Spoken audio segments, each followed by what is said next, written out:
Fierté ou reconnaissance. Ces deux sentiments très différents peuvent grandement influencer notre vie. D'abord, parlons de la fierté. Comme on peut l'observer, les hommes et les femmes ont un ardent besoin de se comparer aux autres.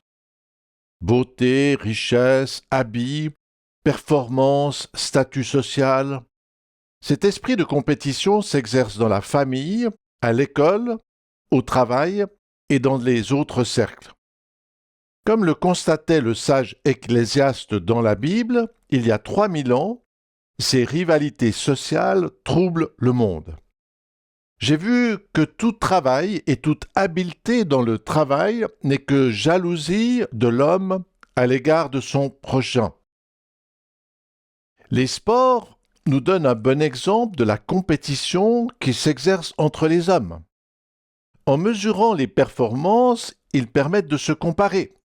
Aviron, boxe, course, tir, cyclisme, équitation, foot, danse, golf, hockey, natation, pétanque, saut, tennis, ski, varap, volleyball. On dénombre plus de 350 types de sports et chacun d'eux dispose de son système de mesure. Notons qu'une personne qui a de fortes capacités intellectuelles choisira plutôt le jeu des échecs, celui qui a une grande taille, le basket, et celui qui a une forte musculature, l'haltérophilie. S'il faut se comparer, autant choisir la bonne règle. L'exercice et les performances sont de bonnes choses, mais l'objectif des compétitions est souvent de surpasser les autres. Le but, c'est d'atteindre la plus haute marche du podium. Parfois, cela se joue sur quelques centièmes de seconde, mais qu'importe. Notons qu'avec les compétitions nationales et internationales, la fierté se répand sur les supporters.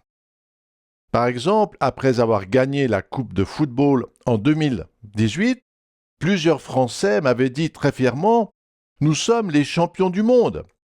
Ces personnes n'avaient fait que suivre des matchs sur leur TV, mais elles avaient le sentiment d'être supérieures aux autres nations. La fierté me dit que je suis quelqu'un d'important, comme un pansement qui vient se coller sur les vides et les blessures de mon âme, elle me valorise. Mais la reconnaissance est un bien meilleur remède.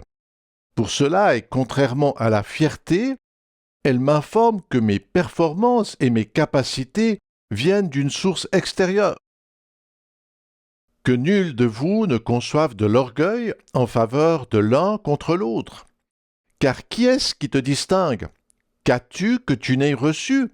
Et si tu l'as reçu, pourquoi te glorifies-tu comme si tu ne l'avais pas reçu?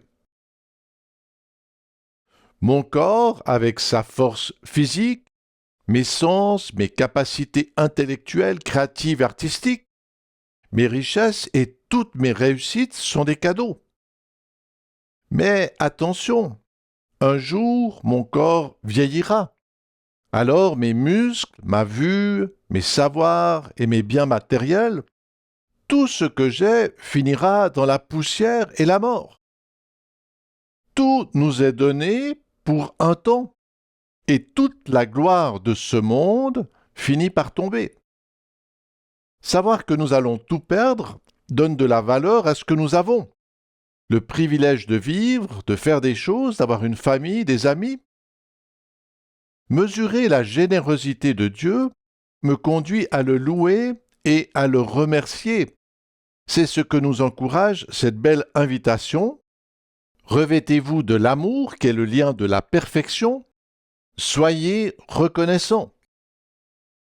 Pour conclure, ne soyez pas fiers ou envieux, mais ayez de la gratitude pour tout ce qu'il vous est donné d'être et de faire.